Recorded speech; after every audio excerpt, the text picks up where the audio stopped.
Anyone who studies theology knows that many of the sources of theology come in languages that are no longer spoken.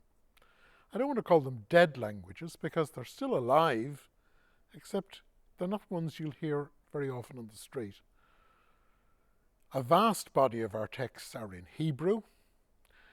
Those texts were translated into Greek, and in that Greek form they were used by the early Christians.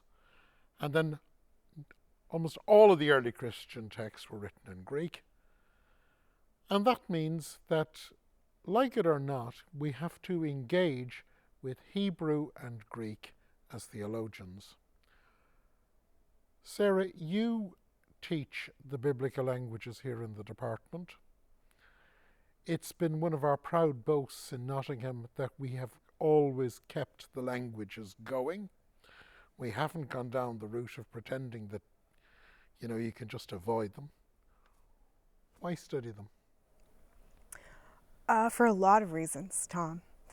Maybe not the same reasons as we used to say 100 years ago. There used to be an expectation that in order to be a biblical scholar, you had to become practically fluent in one or the other. You don't have to go back 100 years. That was the way I was brought up. That's true. This was in the air when I was an undergraduate as well. So there's an idea, and it goes back a long way, that you ideally, to work with the biblical text, you must be fluent in Greek and Hebrew, ideally some Aramaic, so you can really compare Hebrew Bible texts, Septuagint, New Testament, early Christian texts, etc. And while that is still true, it does help a lot if you're just dealing with English translations. I mean, well, it's a different thing. But there's so many tools now, and this is what students tell me. There's so many tools now, I don't really need to learn Greek and Hebrew because I have this software, and I can just hover over the word and see what it means and look in the lexicon, and that's that. So why do I need to learn it? Well, in my opinion, the lesson of learning not a dead language, but an ancient language that's no longer spoken, I like how you put that, the main lesson is humility. Not because it's difficult to memorize a whole bunch of tables, but humility because it's the only way to really see the distance between us and those texts. Because when you learn a language, you learn a worldview, and you see that the way of thinking is not your own. And even though so many students have struggled through Greek and Hebrew because they have to, then they get their degree, they go on, they don't use it and they forget it, but what they cannot forget is the lesson that, wow, it's really different. And we sometimes don't know what the text is saying, and maybe never will, because it is so Well, there's distant. that famous novel with the opening line, "The past is a foreign country, they do things differently there." Yeah. And you could almost change that. The past is a foreign country, they speak a different language there. Mm-hmm. Now tell me, you have been perfecting specialist ways of teaching this language, I know you have, here in Nottingham. Tell me about them.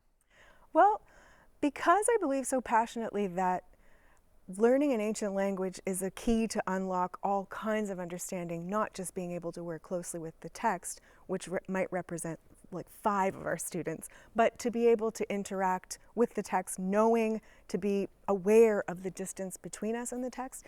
Because I believe in that passionately, I want all kinds of students to take Greek and to take Hebrew. Not just the biblical studies track, but all of them to get a taste of it. So how do you do that when it's not mandatory?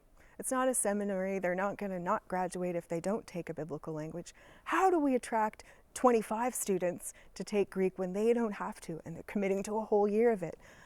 I do that by offering it to them in as many different ways as possible, knowing that it has to be enjoyable and has to be fun. And so, Tom, there's a New Testament verse, "Be all things to all people." That's my language teaching mode. So we play Greek bingo, I make Greek crosswords, We do speed teaching where the students draw a concept out of the hat and then they have to immediately teach it to the class in 60 seconds or all kinds of things like that, in order to just bring a relaxed atmosphere. And memorization is not for everyone.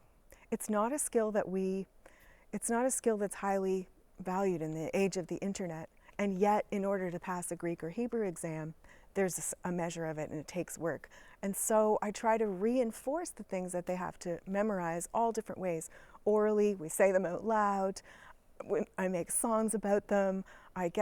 We bring craft supplies and they make their own charts to put up around their house to memorize. So we just take a relaxed approach, and in the end, what happens is they have become able, at the end of the year, to translate from the New Testament, or in the case of Hebrew, the Hebrew Bible, on their own, but without the kind of pain and agony and drudgery of past biblical language classes.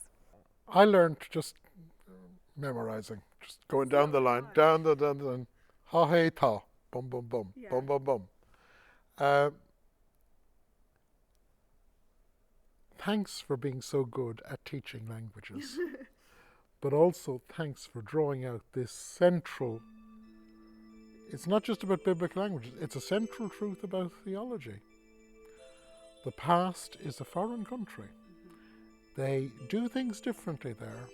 They speak different languages, and theologians are into translating all the time.